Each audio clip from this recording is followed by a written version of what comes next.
Wyoming Territory, July 1879. The sun was high, the wind sharp, and the girl with the bruised heart stood alone beside a dead cottonwood tree, dust curling around her hem. Vada Ellison had not planned to stop in the middle of nowhere. But her wagon wheel cracked 2 miles back, and she was done pretending she could fix it herself. She adjusted her grip on the revolver tucked beneath her shawl and scanned the open stretch of prairie. She had 2 children asleep behind her in the wagon bed, Zachary and Zia, twins, just turned 6, sunburned and too quiet. She had been running since spring. Not from a man anymore, he had ridden off and never come back, but from the weight of what he left behind. The debt, the silence, the bruises on her arms that faded slower than her trust. A rider crested the ridge just before noon.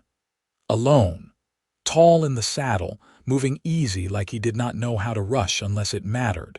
She gripped the revolver tighter. He stopped 20 paces out. His hat shadowed his eyes, but the rest of him was all dust and muscle and sun-worn leather, reins loose in one hand. The other he raised, slow and empty. "I heard you needed help," he said. "Who told you that?" He looked past her to the wagon. "Your wheel's cracked. Axle's holding for now, but it will not for long." He tipped his head toward the twins.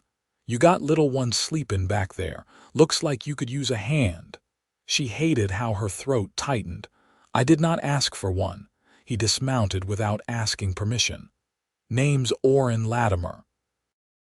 I ranch south of here, 3 miles out, near Red Hollow Creek." He crouched beside the broken wheel, fingers tracing the split. "You headed anywhere in particular?" "Away." He nodded like he understood. "Well, away's going to be a lot harder if this gives out on you. I can patch it enough to get you to my place. Safer there. Water, food, then we figure out what comes next." She hesitated. Her fingers twitched on the revolver. "I do not take charity." Orin stood up. "Not offering any, just decent help where it is needed." She studied him. He did not stare too long. Did not shift in that way men did when they saw a woman alone and thought of things she would not give. He just waited, real quiet. Zachary stirred behind her, muttering in his sleep. She sighed. "You fix the wheel. I will think about the rest." He knelt again without another word. Hours later, the wagon limped up to a small cabin nestled in a hollow of cottonwoods and pine. There was a stone well, a lean-to for the horses, and a porch with a single rocking chair. It was not fancy, but it was clean and it looked like peace. "Get your little one settled inside," Orin said, unhitching the horse. "I will bring in water." Vada hesitated. "You live alone." "For now." He looked at her steady. "You and your children will be safe here." She believed him. It scared her how quickly she did. Inside, the cabin smelled of cedar and old coffee. She helped Zia and Zachary into a bed tucked against the wall. They curled together like they always did, quiet and small. Vada brushed a hand over their hair. Her chest felt tight again. Orin stepped in, holding a bucket. "Water's fresh. I will leave it here." She took it. "Thank you," he lingered. "You got a name?" "Vada Ellison." He nodded. "Well, Vada Ellison, I will sleep in the barn tonight. You and the kids take the bed. Lock the door if you want." She did. The next morning she found him already splitting wood. Shirt off, sweat on his back, axe swinging steady. He stopped when he saw her. "Thought I heard the door open." "Kids still asleep." She nodded. "You hungry?" "I will make something. I got eggs." "You can use the stove." They shared breakfast without much talking. The twins woke up and clung to her legs until Zia warmed to Orin's quiet smile and Zachary asked him if he had any horses. "3," Orin said, sipping his coffee, "but only one like strangers." Zachary grinned. Zia tugged on Vada's skirt. "Can we stay?" Vada's heart twisted. "We are not staying." Orin looked up, eyes steady. "You do not have to decide that yet." 3 days passed. Then 5. Orin never asked where she came from.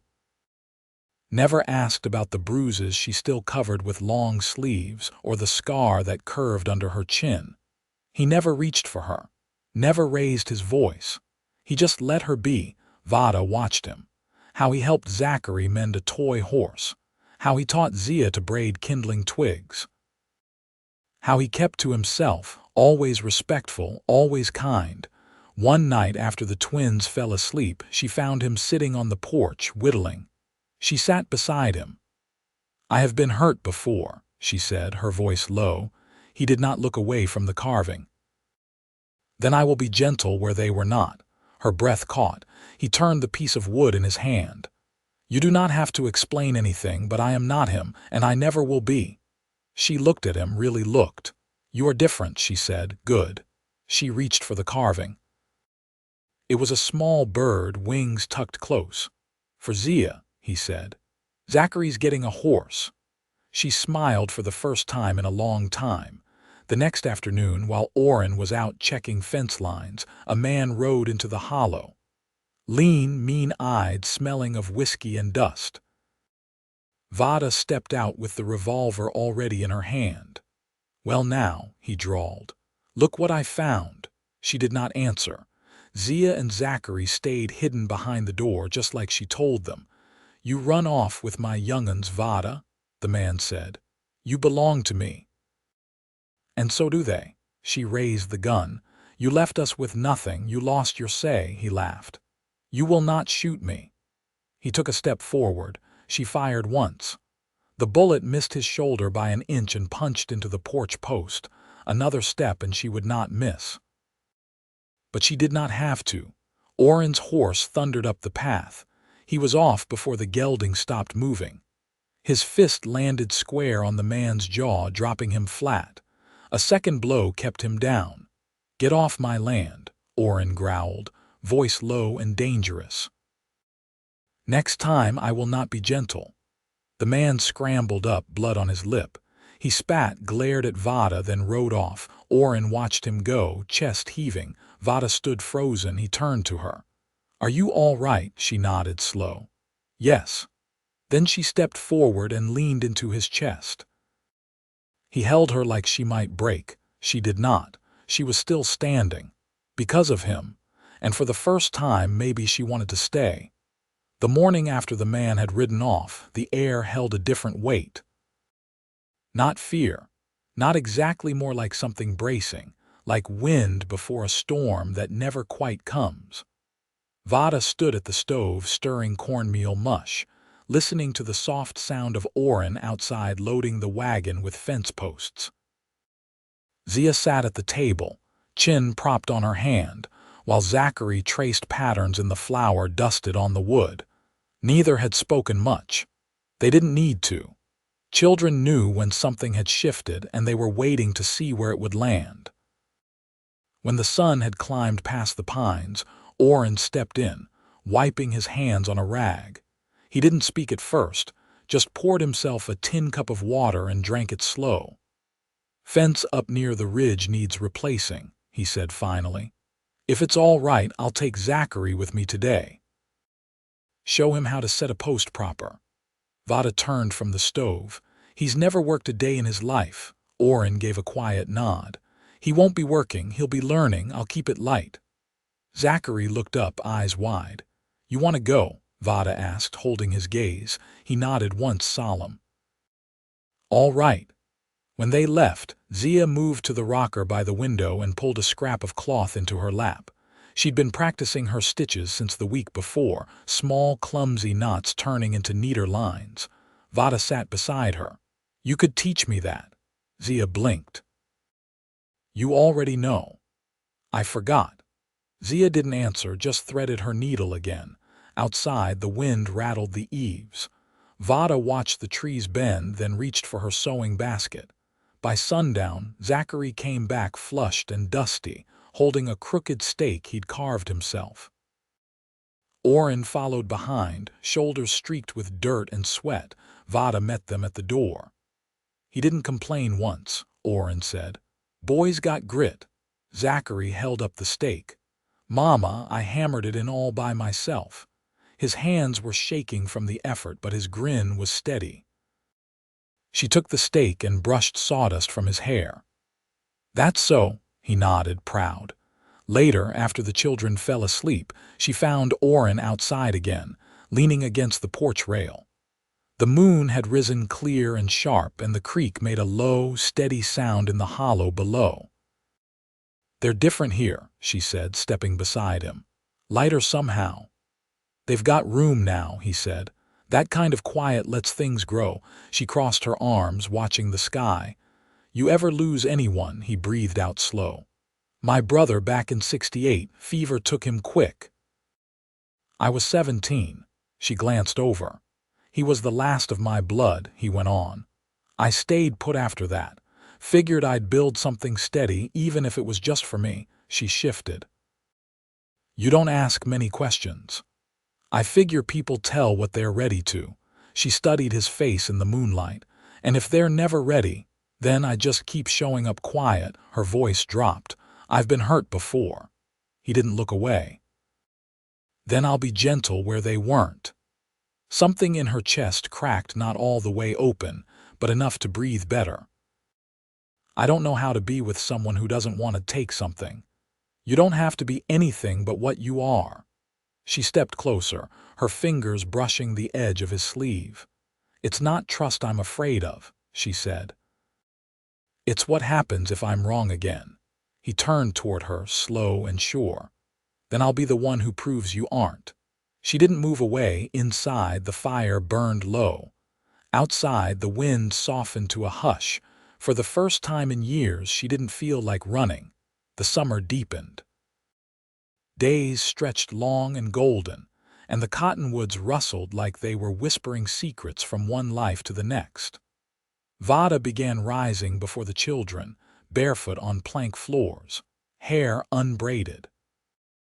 She tied her apron without thinking now, hands moving through the morning as if they'd always known the rhythm of this cabin. Orin worked the far field most days, clearing brush and checking the stock fence that ran along the south edge of the property. He didn't ask her to help, but she started bringing him water when the sun stood high. She didn't linger.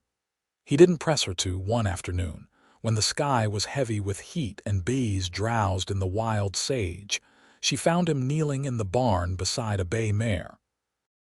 Her flank was slick with sweat, one leg held at an odd angle. "She stepped wrong in the pasture," he said, brushing dust from her withers. "Might be a tendon. I've been cooling it with creek water." Vada crouched beside him. "You got any willow bark?" He looked at her, curious. "Some. For headaches mostly. If you boil it down and mix it with crushed comfrey, it'll draw out the swelling." He blinked once. "Where'd you learn that?" "My mother," she said. "She was half Cherokee, knew things others didn't bother to." Orin handed her the rag without another word. She wrapped it tight around the mare's leg, fingers steady. That evening he cleared space in the garden plot behind the cabin. The soil was dry, but she turned it with a spade, sweat stinging her eyes, until the rows stood clean and ready. "You mean to plant something?" he asked, leaning on the fence post. "Root vegetables, beans, maybe squash." He nodded once, like that was answer enough. The next week, a wagon came through from the west, a Swedish couple on their way to settle near Rawlins. They brought cured pork, a bolt of muslin, and 2 jars of preserved cherries. Vada traded a pair of mended saddle bags she'd found in the barn loft. That night, she strung the muslin into curtains and hung them across the front window. The cabin softened. Less like a place to land, more like a place to stay. She found Orin on the porch after sundown. The air smelled of pine pitch and sage smoke. "You ever think about going somewhere else?" she asked. "I did once," he said. "After the war, I thought maybe California. Then I figured running from ghosts doesn't put him down, so I stayed." She sat beside him, fingers curled around her knees. "I lived in Kansas before," she said.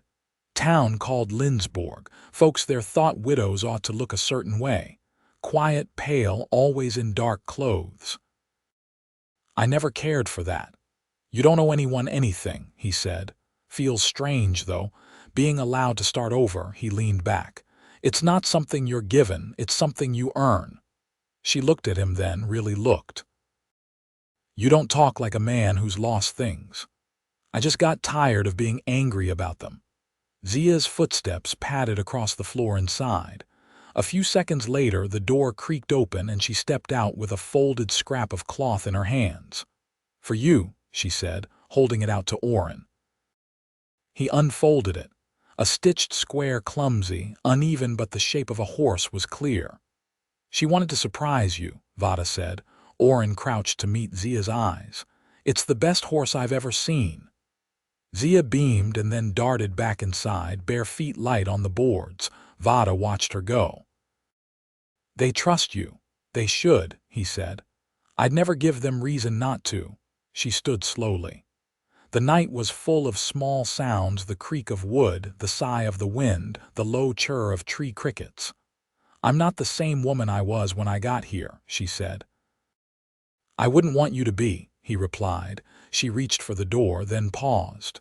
Tomorrow, she said, I think I'll teach the twins how to can peaches. He smiled, quiet and sure. I'll bring in the fruit first thing. The door clicked shut behind her and the night settled easy around him. By mid-August, the air turned dry and sharp, the kind that cracked lips and made the earth smell like it hadn't rained in years. Vada stood knee-deep in the garden rows, pulling weeds with dirt under her nails. The squash vines had taken to crawling past their boundaries, curling over stones and into the path. She let them. Everything deserved room to stretch if it was growing right.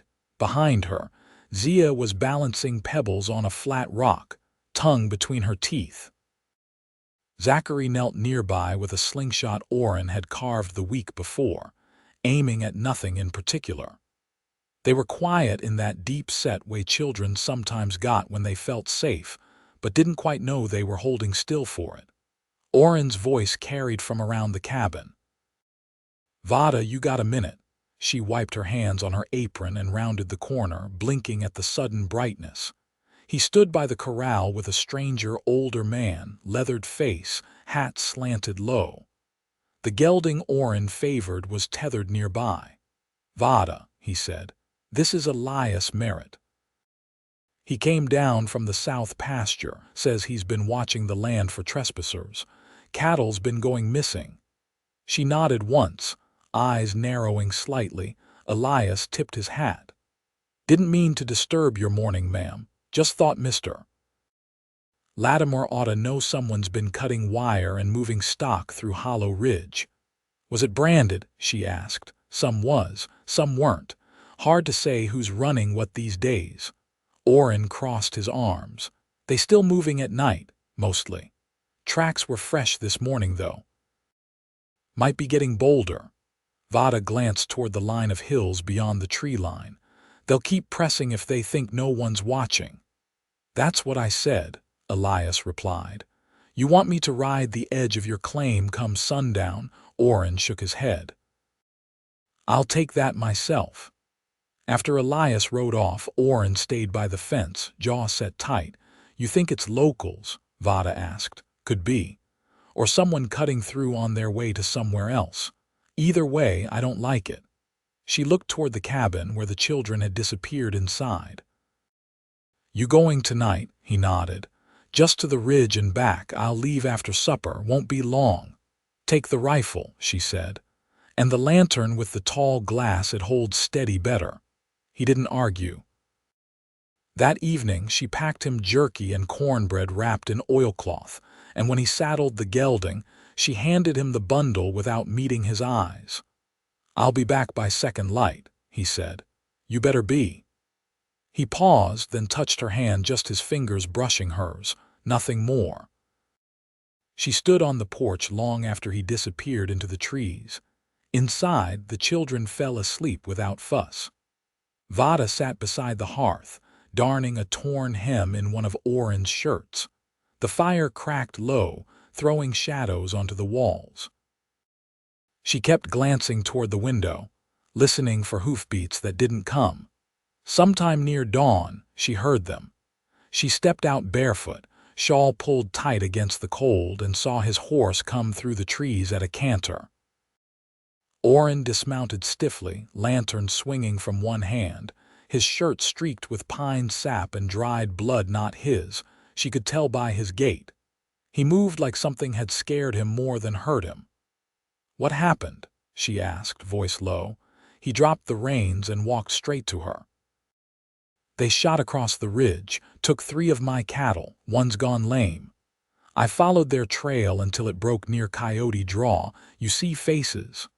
"No, but I left a message they'll understand." She stepped closer. "You're sure they'll stay off now? They will. Or they'll find out I'm not the kind of man who lets things slide twice." She reached up and touched the corner of his jaw where a fresh scrape bloomed red. "You should wash this." He didn't move. "I kept thinking while I was out there, if something happened, who'd see to you?" "To the children." "You're not going anywhere," she said. "No, I'm not." Her hand was still on his jaw, and he caught it gently in his own, holding it there. "I've never had this before," he said. "Not just a place, but a reason to come home." Her breath hitched. "I've been hurt before," she whispered. "I know," he said. "Then I'll be gentle where they weren't."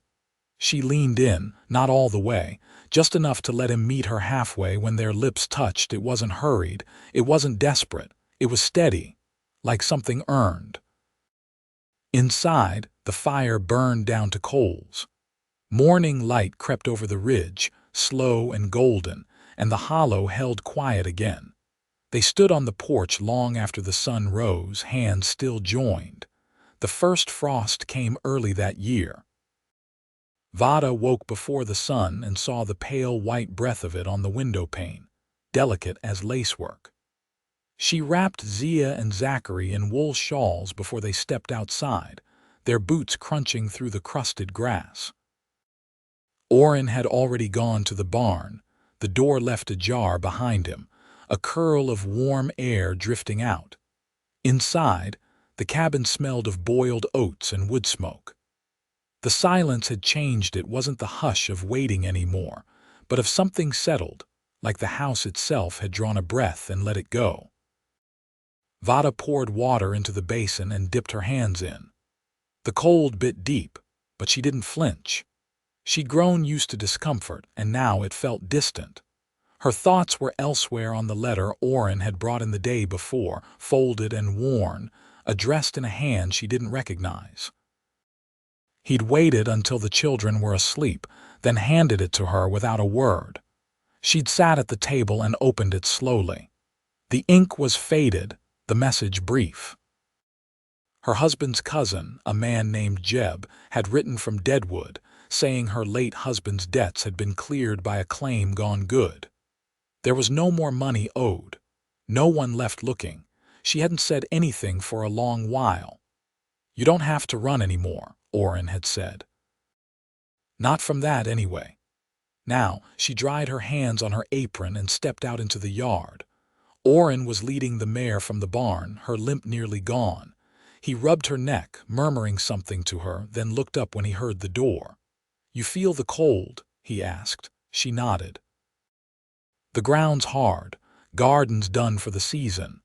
We'll get it ready again come spring." She walked toward him, her hands tucked into her sleeves. "I don't know what to call this," she said. "What we've made here, it's not what I ever imagined. It's better," he said. "Because it's real." She watched her children chase each other near the lean-to, their laughter carried on the wind. For the first time, she didn't feel like a guest in her own life. "I want to stay," she said. "Not just for the season, for good." Orin nodded once. "Then this land is yours as much as mine." "I don't need a deed," she said. "You'll have one anyway." He reached into his coat and pulled a folded paper from the inside pocket. "I sent to Cheyenne last month. Had them add your name." She took the paper, her hands trembling slightly as she opened it. Her name in ink beside his, bound to the land, a place that belonged to both of them now. "I didn't ask for this," she whispered. "I know," he said. But you earned it." She looked up at him, the ache in her chest shifting into something warm. "I've spent so much time surviving, I forgot what it felt like to build anything." He brushed a strand of hair from her face. "Then let's build slow." That night, she made sweet corn fritters and stewed apples, and they ate by lamplight while the wind knocked gently at the shutters. After the children were asleep, Orin sat by the fire, carving another toy, a fox this time, its body curved mid-leap. "You could have had any life," Vada said, watching the way his hands moved. "I didn't want any life," he answered. "I wanted this one, with you in it." She knelt beside him, her dress brushing the floorboards, and laid her head on his knee. He set the carving aside and ran his hand along her back, slow and steady. "Marry me," he said, voice low. "Not for the name, just for the truth of it." She closed her eyes. "I will." The wedding was quiet, just them, the children, and a traveling preacher who passed through a week later with a mule and a cracked Bible. Vada wore a dress she'd sewn herself from unbleached cotton, and Orin stood beside her, hair combed neat for once, eyes steady. Zia carried a bundle of dried wildflowers. Zachary wore a vest with one button missing. They stood beneath the cottonwoods, the last of their leaves falling gold around them. When the preacher asked if she came of her own choosing, Vada said yes before he finished the question. When Orin slipped the silver ring onto her finger, the one he'd kept in a drawer for years, waiting for the right person, her hand didn't shake. After, they sat on the porch while the sun dipped low, and the children played in the tall grass. There was no need for celebration beyond that. The peace between them said more than any gathering could. That winter was hard but not cruel. Snow came down thick, but the roof held, and the fire burned warm. Vada taught Zia to knit. Orin showed Zachary how to track rabbits in the snow. They cooked together, read aloud from the Bible once a week, and took turns telling stories by lamplight. Each night when the fire dimmed, Vada and Orin lay side by side, the quiet between them full of everything they didn't have to say. By spring, the mare had foaled. The twins named the colt Alder, and he followed them like a shadow. The garden bloomed again, rose straight and sure under Vada's careful hand. One morning, Orin stood with her at the edge of their land, watching the sun rise over the ridge. "You think it'll last?" she asked. He slipped his arm around her waist. "It already has." And it did. The land held them, and they held each other through seasons thick with life and lean with waiting. They did not speak often of the past. It had its place, but it did not own them anymore. What they built was quiet, steady, and strong. A life rooted in care and choice, in the long work of love that asked for nothing but presence. They stayed, and that was everything.